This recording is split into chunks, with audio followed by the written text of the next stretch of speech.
L'invité de la matinale.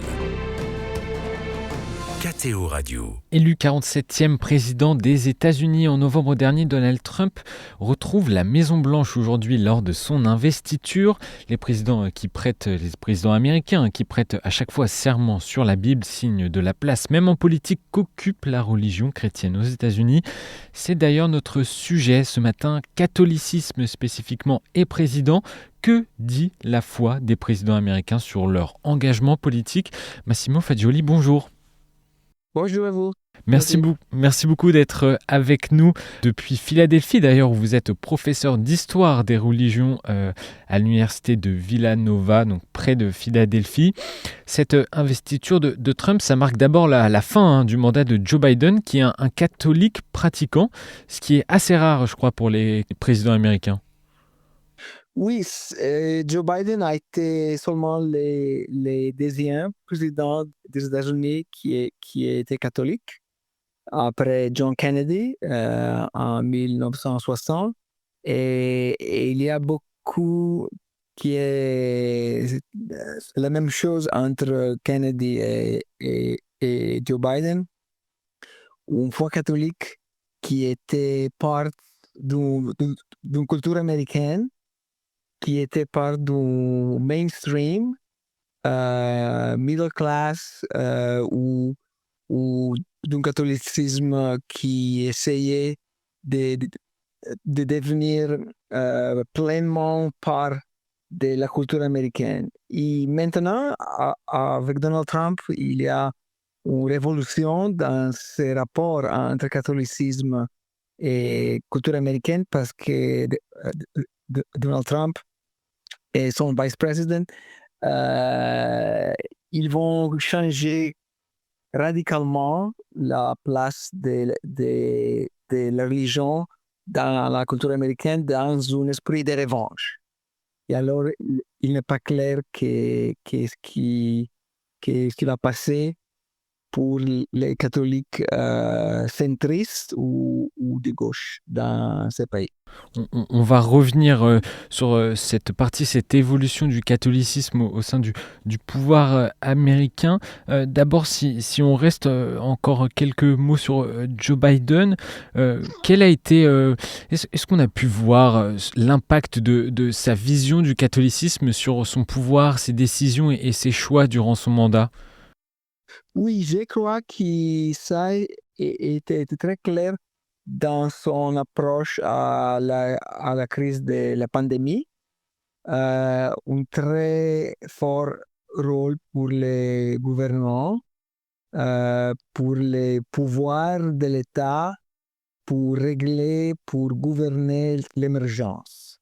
Dans un esprit de common good, la défense d'un vivre commun, Ouais. qui est part de l'esprit catholique. C'est assez plus compliqué quand on voit la politique étrangère de Joe Biden dans l'Ukraine et spécialement dans le Moyen-Orient et en Israël, où Joe Biden a été parti d'une tradition politique américaine qui est dans une différente vision du monde, dans une différente page dans le livre des relations étrangères. Et alors ça, c'était un problème pour les rapports entre Joe Biden et le Saint-Siège et le pape François. Alors c'est une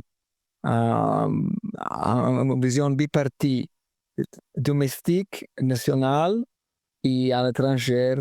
Ils sont deux histoires différentes. On va revenir du coup sur cette investiture de Donald Trump à la Maison-Blanche. Vous avez parlé d'esprit de revanche. Qu'est-ce que ça veut dire, Massimo Fagioli ?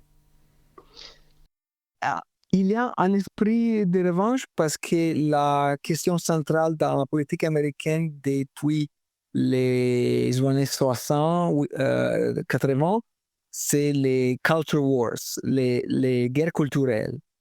Quel type de famille, de sexualité, de féminisme, quel type de relation avec la modernité sociale. Et la religion a un rôle central. Et Joe Biden a été un président pour un accommodement, une approche libérale, adaptionniste à la modernité sociale.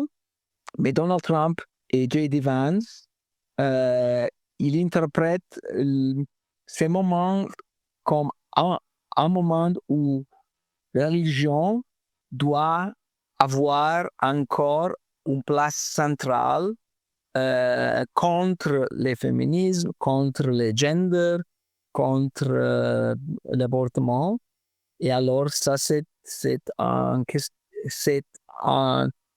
fait politique, la relation de Donald Trump, mais c'est aussi un événement religieux parce qu'il y a un changement dans les milieux culturels du pays qui a été plus sympathique, plus proche à la vision de Donald Trump qu'à la vision libérale. Vous avez parlé de J.D. Vance, le vice-président américain qui est investi également aujourd'hui, qui est un fervent catholique traditionnaliste. Qui est-il Dites-nous en plus, Massimo. Oui, J.D. Vance est un étrange mélange entre Elon Musk et Charles Maurras. D'accord. Charles Maurras, oui. Oui, c'est un mélange d'une vision anti-moderne, revanchiste, intégraliste du catholicisme. Augustin, Thomas d'Aquinas, mais aussi c'est une personnalité qui est l'incarnation de la fascination des nouveaux élites américaines pour la supermodernité, pour le techno-autoritarisme. Et alors, c'est une personnalité très différente de la génération de Joe Biden, de Nancy Pelosi, de John F. Kennedy, mais il n'est pas une exception. Il y a beaucoup de gens catholiques qui ressemblent à J.D. Vance. Et alors, c'est une histoire qui est plus grande d'une personnalité singulière. Il dit quelque chose sur la direction que ce pays et cette Église a pris. Certains parlent d'une nouvelle garde conservatrice de catholiques au sein de la droite américaine. J.D. Vance fait partie de cette nouvelle garde, de cette émergence de nouveaux catholiques dans l'intelligentsia ou encore dans les hautes statuts politiques des États-Unis. Absolument. Parce qu'il y a eu depuis les années 90 un mouvement conservateur qui est pas seulement dans le clergé, dans l'Église, mais aussi dans l'académie, dans les pouvoirs judiciaires, dans le monde intellectuel. Et alors, il y a différentes façons, versions de cette revanche conservatrice, plus ou moins radicale, mais c'est un mouvement. Et c'est ce qui s'est passé en novembre, les dernières élections, ce n'est pas un accident ou une coïncidence. C'est les fruits d'un mouvement culturel qui est devenu plus important, et paradoxalement plus important dans les années de la présidence de Joe Biden, un président catholique qui était complètement différent de ces mouvements qui a surgi des églises, des écoles, des universités, des mouvements religieux. Et qu'est-ce que cette évolution du catholicisme de Joe Biden à J.D. Vance dit de la culture américaine aujourd'hui et de sa société? Je crois qu'il dit que la culture catholique dans ce pays est devenue extrêmement polarisée, divisée dans deux fronts, des armées différentes. Et l'armée, les fronts de la droite est en mouvement. Ils ont une stratégie de nouvelles générations, une vision pour l'Église, pour le pays. Et je crois que cette vision, cette énergie, ce mouvement, il n'y a pas une chose pareille dans la gauche. Et alors, c'est intéressant parce que ça est un événement pendant la papauté du pape François.